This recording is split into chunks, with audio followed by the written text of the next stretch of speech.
Ito kasi si Senator Ping Lacson, ang daming tsetche-bureche. Magpatawag ka ng hearing, wala kang maraming sinasabi. Ayaw mo ba noon?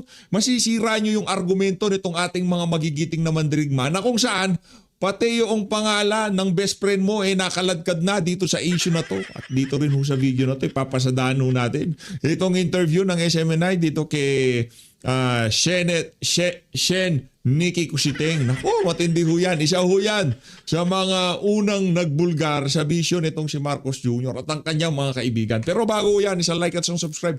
Masaya na ho tayo dyan at sa mga gusto sumali sa ating community, yung join button, nandyan lang ho sa baba. Ayun na nga, ang sabi ho nitong si Ping Lacson, just correct your affidavit and bring them closer to the truth and I'll call a hearing.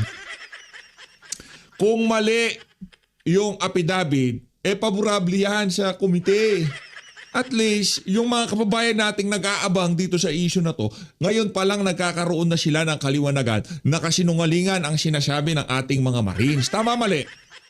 Diba, ngayon pa lang, patawag ka ng hearing. Kung mali yung affidavit nila, may problema ang affidavit nila, point blank, sabihin mo, mga sinungaling kayo.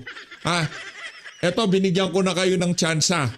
Nagpatawag ako ng hearing, di nyo sinasabing katotohanan, huli nyo na yan. Diba? Ganun lang naman. Kaso ang problema dito, baka pag nag-testify sila, lalong madiin. Mabaon sa kumunoy yung best friend niyang si Tito Soto. Anak ng Petrong Garapata, di umano. 5 maleta ang diniliver dito kay Tuta Soto. Yung isang marin pa mismo daw ang nagsabi na siya pang nagtulak at nung mga maleta at sabay-sabay na iniakyat sa elevator. Kasama itong si Zaldico. Wala kang maraming eme. Ika nga magpatawag ka ng hearing kung kasinungalingan ni sinasabi nila, pakulong mo sila, perjury, o i-cite mo sila in contempt. Diba?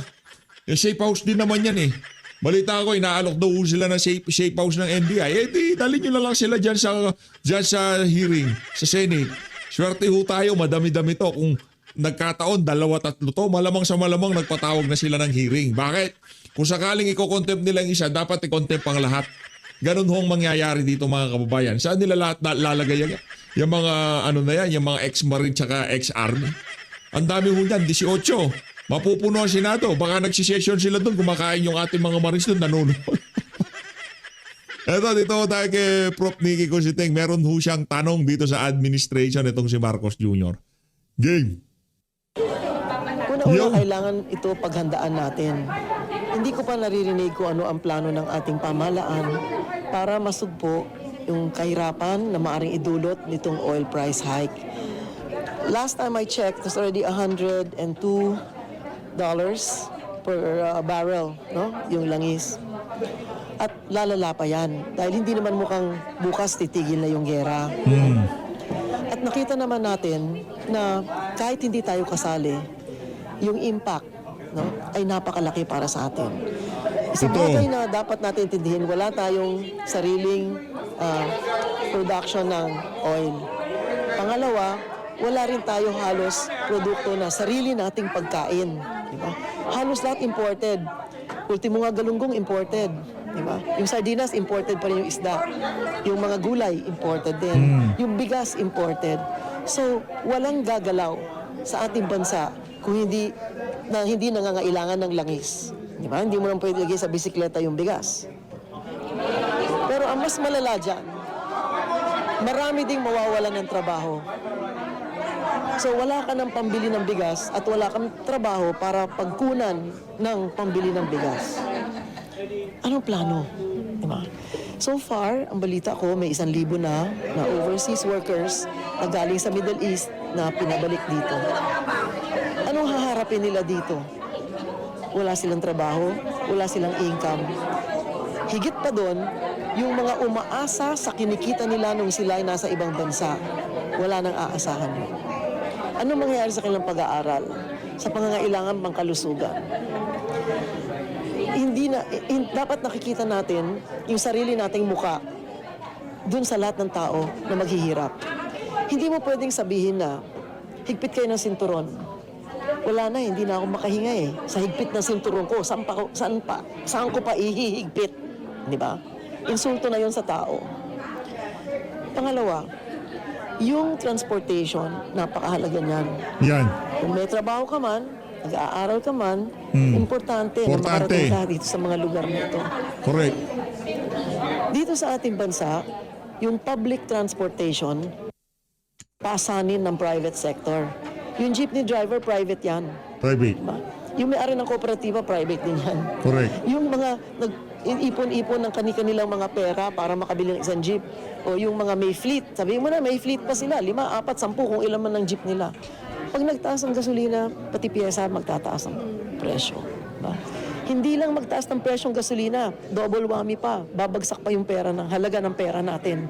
Dati 57, 56, 55 ang $1. Ngayon halos 60. That's 10% more. So kung $100 ang price ng oil, tumaas na from dating 60, 50, dati pa nga 40 lang yan eh. Di ba? Plus dagdagan mo parang 10%. Yung 100 magiging 110. Di ba? Pero ma'am, are you in favor po ba doon sa suspend yung excess tax at saka mag-suspend din yung VAT? Ang gobyerno natin nangangailangan ng pera, lalong-lalo na trilyon-trilyon ang nawala sa atin sa pamamagitan ng pagnanakaw at iba pang mga uri ng project sa DPWH lang. Hindi pa natin binibilang yung DepEd.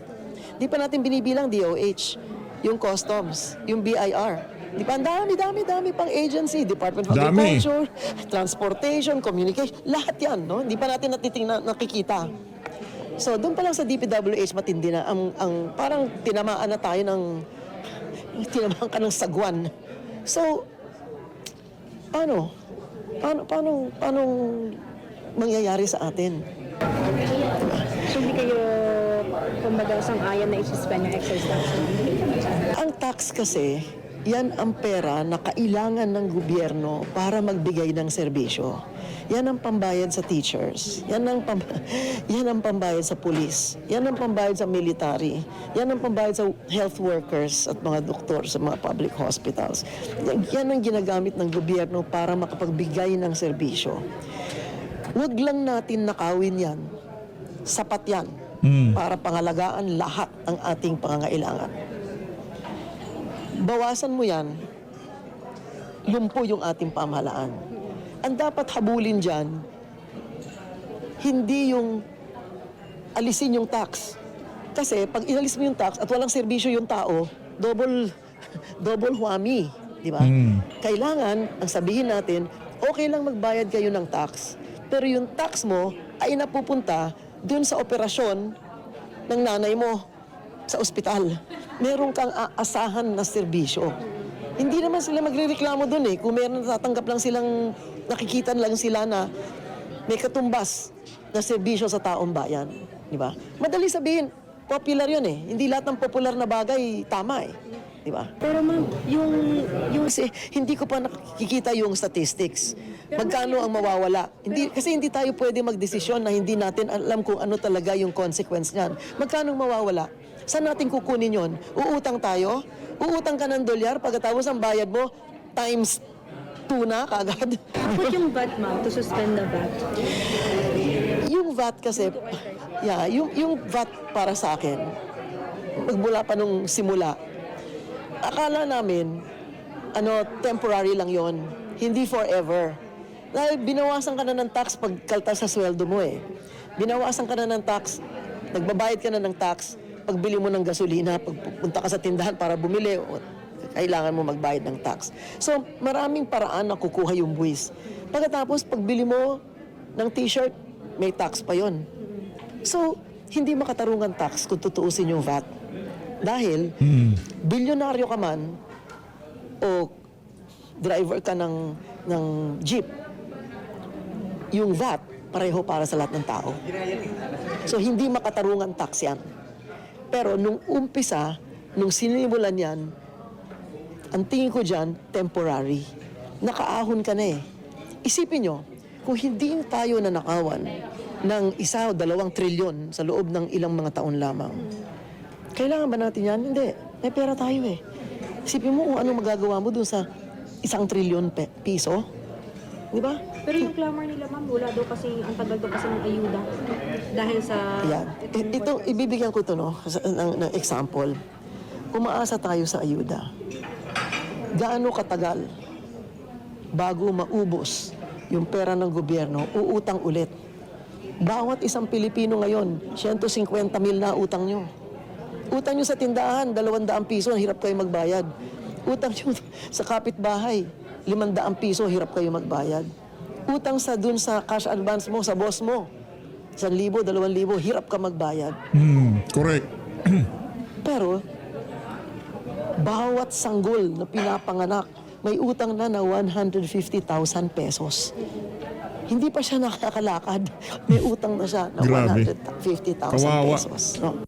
Kawawa ho ang ating mga kababayan sa ginagawang pagnanakaw nitong ano na to, nitong bangag administration na to. Ibang klase ho. So, para sa akin, lahat ito dapat coordinated at malawak yung pag-aaral. Ang gobyerno ay dapat may kaisipan at may puso na para sa kabutihan ng tao ang kanilang lahat na desisyon. Kaya diyan mo makikita kung tayo ba nagtatak sa mamamayan para mas marami tayong pwedeng kurakutin? Yun ang inisip ng tao eh. Kahit saan ako magpunta, wala na ako sa office ngayon, wala na akong katungkulan ngayon, di ba? Hindi naman ako senador ngayon eh. Pero yung dami ng tao, humihingi, tulong sa gamot, tulong sa ospital, tulong pag... Ang dami-dami po niyan. Kaya, anong nangyayari sa ating buwis? Yun ang dapat may accounting yung gobyerno sa atin eh. Wala eh. Wala. Hindi mo masabi. Paano mo sasabihin para sa kalusugan? Punta ako sa ospital, wala akong mapapala. 6 kami sa isang kama. Ang iniintay ko, minsan 2 oras, 3 oras, hindi pa ako makakita ng doktor. So anong klaseng serbisyo yan? Ba? Ma'am, sabi po ni Sir yung excess tax, nasa mahigit 3 bilyong piso yung mawawala sa gobyerno. Isang kontratista lang, 300 bilyon ang nawala eh. O, di ba? So bakit? Bakit tao ang magpapasan nitong buwis na to, samantalang nung nandyan ang pera, hindi tao na kinabang? Di ba? So, Correct. sasabihin nyo, tanggal nyo ayuda, gaano katagal? 5,000 pesos. Kunyari, 5,000 pesos, ang bibigyan mo ng ayuda, 20 million people. Oh, gaano katagal yan? Uutang ka na naman para ibigay mo as ayuda? Isipin natin yan. Maaaring sobrang dami ng zero, hindi na natin pinapansin. Pero tayo pa rin na magbabayad yan. Ayuda binibigay sa iyo ngayon. Babayaran ng anak mo yan. Hindi libre yan. Kailangan natin na maliwanag na plano, maliwanag na programa. Anong paraan para ang tao ay may hanap buhay? Kailangan nyo gumawa ng kalsada, ngayon nyo gawin. Bakit? Pwede kayo mag-hire ng 500,000 tao para gumawa ng release ng tren. Pwede kayo mag-hire ngayon ng 500,000 people. Pwedeng para gumawa ng kalsada. Bakit hindi? Di ba?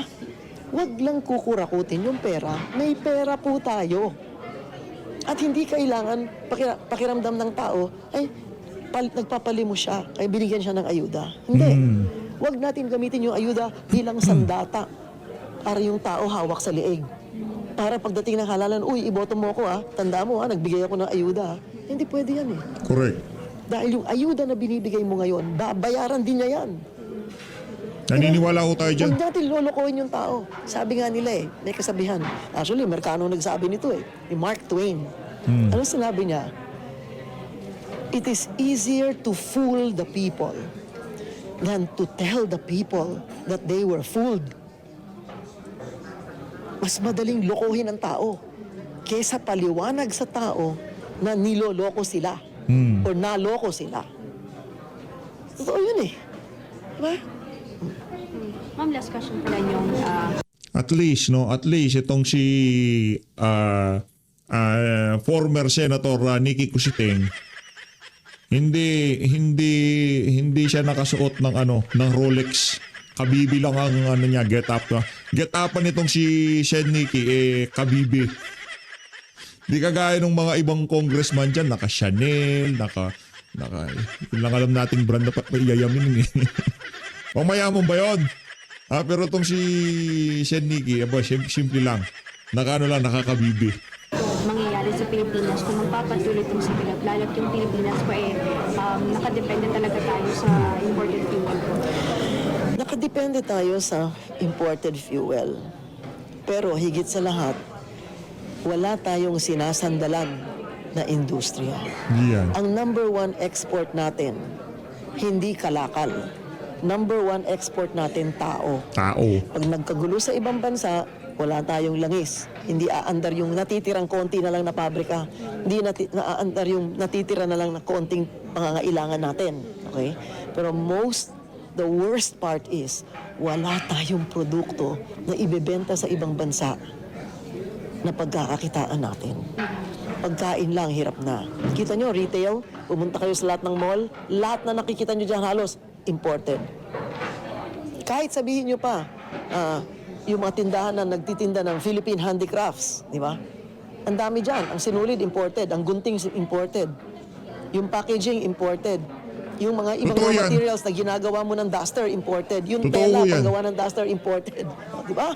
So, lahat halos inaangkat.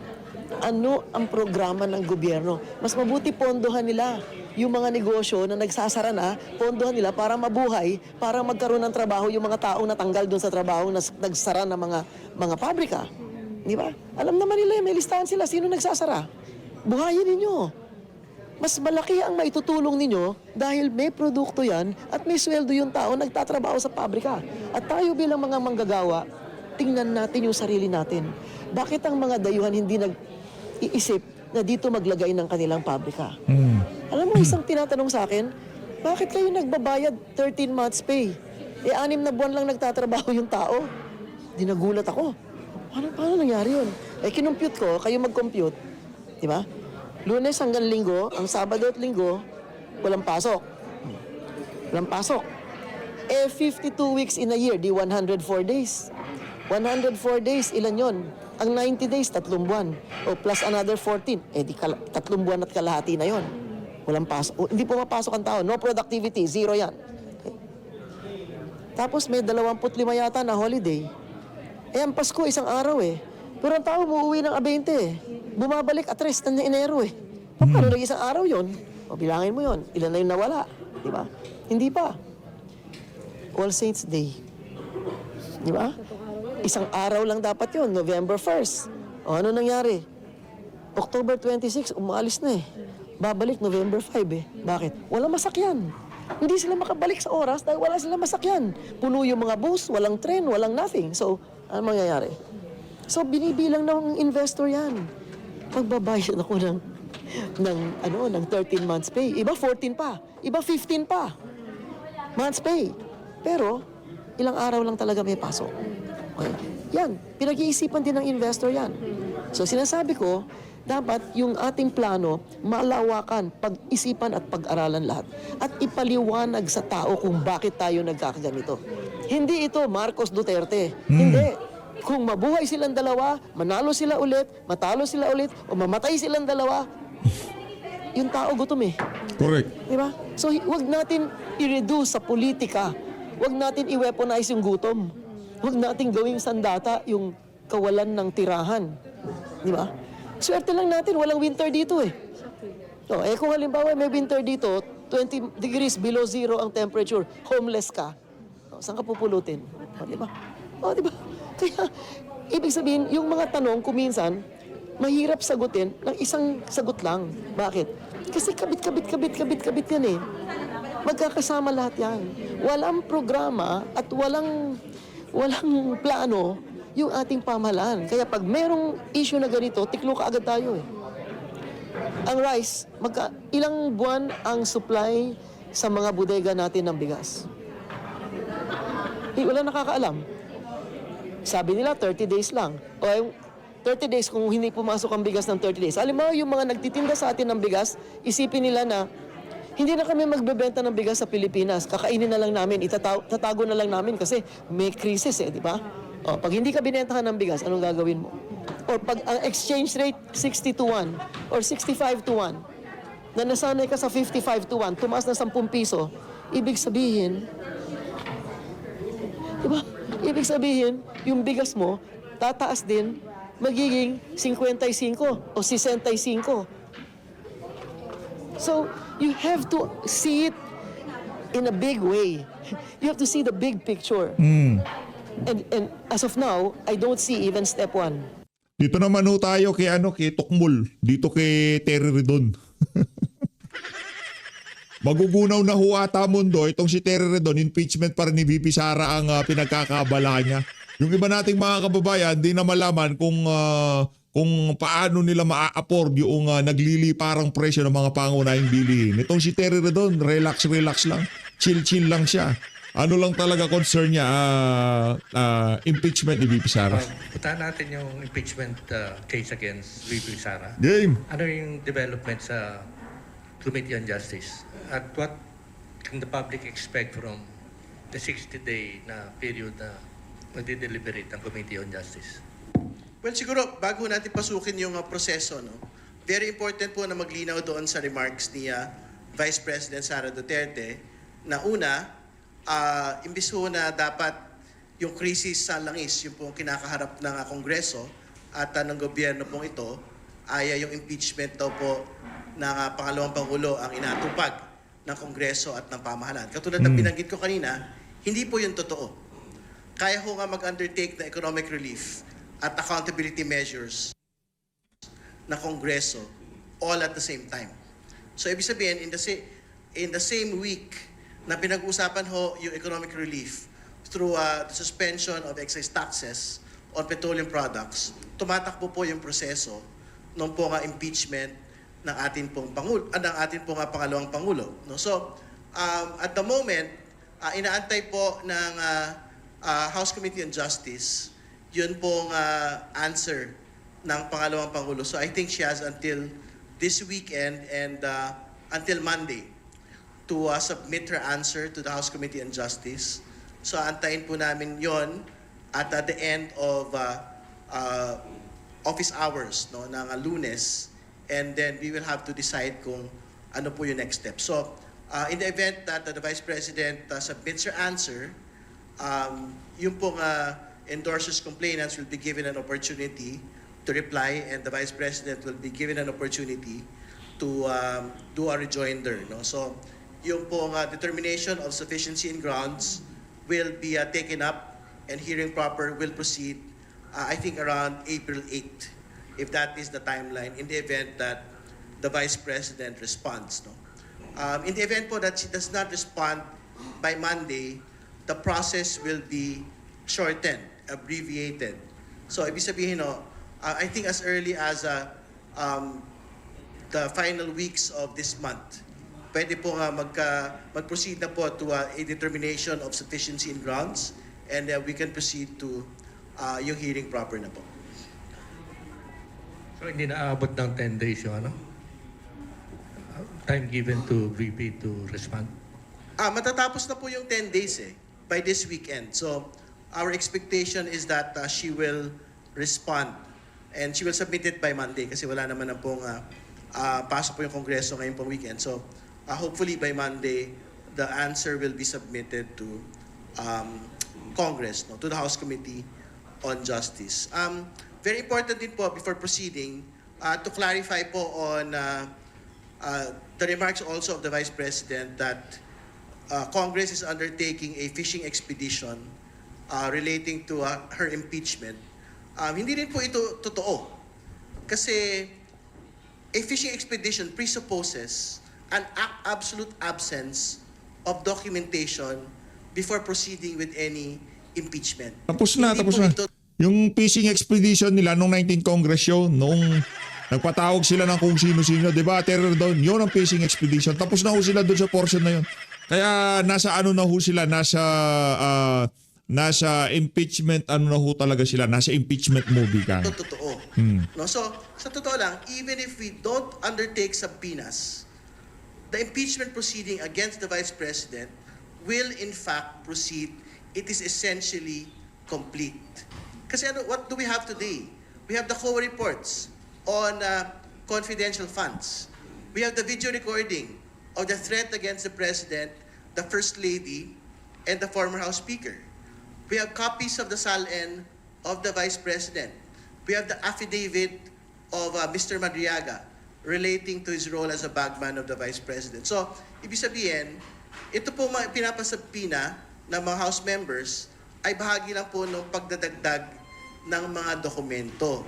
And more importantly, yung po mga hinihingi, bank accounts, Anti-Money Laundering Council reports. Ito po ay mga bagay that can only be requested for in the course of impeachment proceedings. Kasi po, these are within the exceptions of the bank secrecy law. So, ibig sabihin, the complainant's endorsers actually won't be able to get copies of these confidential documents without actual impeachment proceedings commencing. So, talagang tama lang po yung timing na dito po ilulunsad ito pong mga subpoenas na ito. And more importantly, at ito po yung hindi binanggit ni Congressman Jokno sa kanya pong motion for subpoena and to secure Mr. Madriaga, we will not just be doing a subpoena on the SALNs and bank transactions of Vice President Duterte and Attorney Manscarpio. We will also undertake subpoenas on the income tax returns of the couple. Anak ng toko, yari tayo dyan. Ano na naman bang kabalbalan yan? Ha? Ano na naman bang kabalbalan yan? Hoy, Tereridon! Yan ang fishing expedition. Ba't kailangan nyo yung income tax return? Kala ko bang... ang dami nyo kailangan. Akala ko bang kompleto na ebidensya nyo? Yan. Income tax returns, VAT returns, and SEC registration documents of all the businesses that had been listed in the SALN of the Vice President for 2023 and 2024. Ano po yung relevancy nito pong requesting po of these documents? Again, in the proceedings in the House Justice Committee, nakita ho natin, the Vice President had a SALN of 18 million in 2008, but the 2007 SALN was around 7 million. The 2024 SALN was 88 million net worth. No, the cumulative salary of the Vice President from 2007 to 2024 would amount to around 30 to 40 million in total from 07 to 24. So, what needs to be explained by the Vice President is the gap between 30 to 40 million and the 88. Huwag ho kayong mag-alala mga kababayan, ha? Pag naging presidente na si BP Sara, lahat ng mga congressman na yan, sisilipin ho natin ang salin ng mga yan. Dahil marami silang kailangang ipaliwanag. Halimbawa na lang, itong si Martin Romualdez. Paano bumilis yung paglaki ng pagbulusok ng kanyang net worth gayong congressman lamang siya, di ba? 8 million net worth that has been submitted in 2024. So saan po yun mapapaliwanag? Maipapaliwanag po ito doon sa sinasabi po nilang other lawful income, which was taken from what? From law practice and from yung po mga business interests that had been listed in that SALN. So, ibig sabihin, yung 50 million po should be produced by these business interests, by these professional interests. No? And from our computations po, ang dapat po nating makita dito in the course of proceedings, a revenue over 17 years of around 200 million to 400 million para mailuwal po natin yung 50 million na gap between yung pong 30 to 40 million cumulative salary and yung pong 88 million na net worth in 2024. Okay. Balikan ko lang yan, pag kailangan ba ipaliwanag yung 50 million na gap, hindi siya pwedeng gumawa ng corrective measure. Kasi tinanong ko yan kasi naalala ko yung kaso ng dating Chief Justice Sereno, erroneous submission ng kanyang SALN and she was kicked out. Ibang bagay yung correction, ano? Ibig sabihin, kasi yung mere correction, for example, you did not disclose it into your SALN. Siyempre, ibang bagay yan kasi SALN should actually reflect yung pong accurate picture ng iyong wealth. Hindi ba? Pero, mas mabigat po kasi yung difficulty to explain the gap between yung cumulative salary and yung po actual stated net worth. No? Kasi, ano ho yun meron hong presumption, may prima facie showing po ng unexplained wealth. Hindi ba? Pagka that gap is actually not explained. So, the proceedings in the impeachment will in fact provide the opportunity to the Vice President to actually explain that particular 50 million gap? Kung, as a lawyer that you are, wala siyang isinumiting explanation. Walang documentation kung saan nagmula yung gap na 50 million pesos. Hindi ho ba kung ano man ang idaragdag niyang papeles, mahuhulog yun doon sa kategorya ng correction? Hindi siya nagpaliwanag yun eh. So, technically, sa mata ng logic, wala. Walang paliwanag, walang documentation. Kung naglagay doon, hindi pa papasok sa salitang correction? Well, ibigay ho natin sa kanya po yung benefit of the doubt, no? Kasi, syempre, ultimately, if it's something that can in fact be explained by three things, no? The SEC documents of the businesses and the law office. Second, yung pong ITRs and VAT payments. Basically, to show the revenue.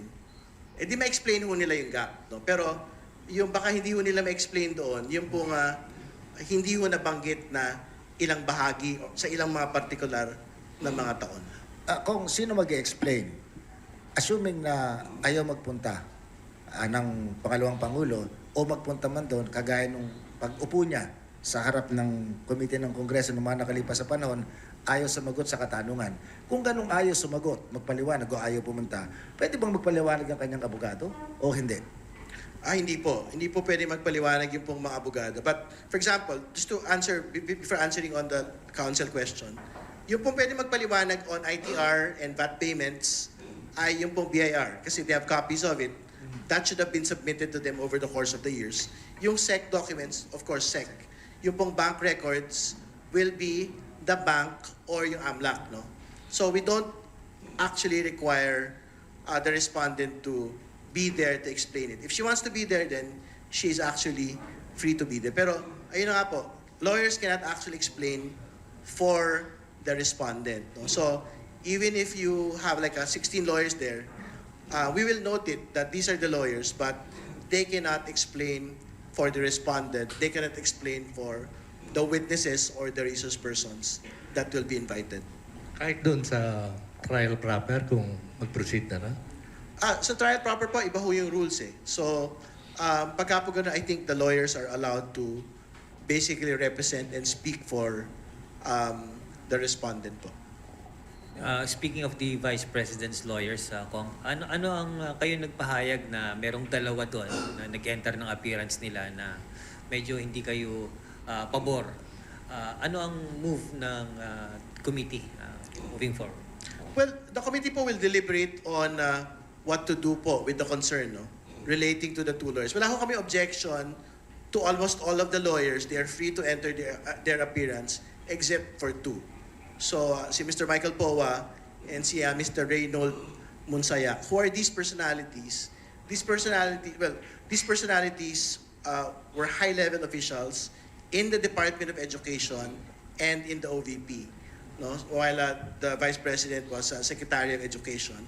Si Mr. Munsayak was mentioned by Yusek Gloria Mercado, who had tried to influence her in the course of procurement processes. No? So, I think he will be called in as a witness, resource person during our proceedings. No? See, both of them had also served as a spokesperson for the Vice President. So, what we don't want to see would be a situation in which these lawyers will basically just state that they are bound within lawyer-client privilege when the question being asked to them relate to their actual work during their time in the OVP and in the Department of Education. So, the committee will have to decide two things, no? Whether we will reject the entry of appearance of these two lawyers or we will allow them to enter their appearance and participate in the proceedings as lawyers. Speaking of Madriaga, are you expecting him, Kong, to appear during these proceedings? Yes, we are expecting Mr. Madriaga to appear. More importantly, to provide credibility to his testimony. Siyempre, we acknowledge the fact that he is a detained personality over a serious charge. But si Congressman Jokno is asking for further security to his person because of a supposed threat. So that is something that we will resolve as we get into hearing proper. No? Pero very important din po, yung pong inabot na rin nung mga admissions po ni Vice President on Mr. Madriaga, ang sabi niya, wala siyang pagkakakilala, hindi niya kilala si Mr. Madriaga, and yung pong intervention ni Mr. Madriaga is only limited to a certain attorney R. Kilala, no, which is, I think, was supporting the Vice President as well. But syempre, if you end it with Mr. Kilala, the next question would be, who is Mr. Kilala? And I think yung pong information would show na Ano na yan, kumbaga ho mga kababayan, bigyan na natin sa kanila na ma-impeach nila si VP Sara dyan sa House of Representatives. Kung ako dito kay VP, huwag na siya sumagot dyan eh. Fishing expedition yung ginagawa nila sa House of Representatives. Kung talagang ma-impeach siya. Ngayon magkalatagan ng ebidensya kasi makakasagot lang na maayos ang mga abogado nitong si VP Sara sa impeachment court. Pagdating ko kasi dyan sa Justice Committee, ang sinusunod ho nilang rules dyan, yung mga kababuyang rules nila dyan sa House of Representatives. Kaya kung tayo tatanungin, mas maiging kung i-impeach nila dyan sa House, i-impeach na nila. Para kung umabot man yan sa Senado, magkaalaman na. 'Di ba? Well, ano 'yan, hindi parehas ang playing field diyan. 'Di ba? Yung rules nila, yung kaangasan ni Benny Abante, yung kahiligan sa pera ng ibang mga congressman, yan ang mga ibabaw diyan. this particular person is also one layer away also from colleagues and employees, officials of the Vice President herself. No? So I think that needs to be further investigated. Wow. Legally kung allowed ba ng rules ng Kamara to take custody of Madriaga pag nagpasimula itong proceedings? At the moment, yung po meron jurisdiction over Mr. Madriaga is the court po that has a jurisdiction on him. No? Dun po sa kanyang kaso ang kinakaharap. So we will have to coordinate with that court and with the BGMP. So if that court agrees that detention on Mr. Madriaga can in fact be transferred from BGMP to the House, then we will take him in. Pero it will be the court to actually decide whether they will agree. Siya po'y wala pang conviction o meron na? Si Madriaga. Pauli ng tanong? May conviction na ba siya? O wala? Conviction wala pa. Currently detained lang po siya. So ongoing po yung kanya pong criminal proceedings. Tong, naalala ko nung last Congress, ang daming sorpresang ginawa ng Quadcom na lahat na sorpresa. Bigla pa lang may sumusulpot na testigo, may mga ebidensya. Aasahan ba namin yung ganun? Na earth-shaking surprises? Earth-shaking palakpakan natin. Paldo na naman! We want the proceedings to actually be fair. No? And Ayun na nga mga kababayan, dito na ho natatapusin ang kabalbalan na to ni Terry Redon. Dito na, mag-ingat ho kayo lahat. Mahal natin Pilipinas.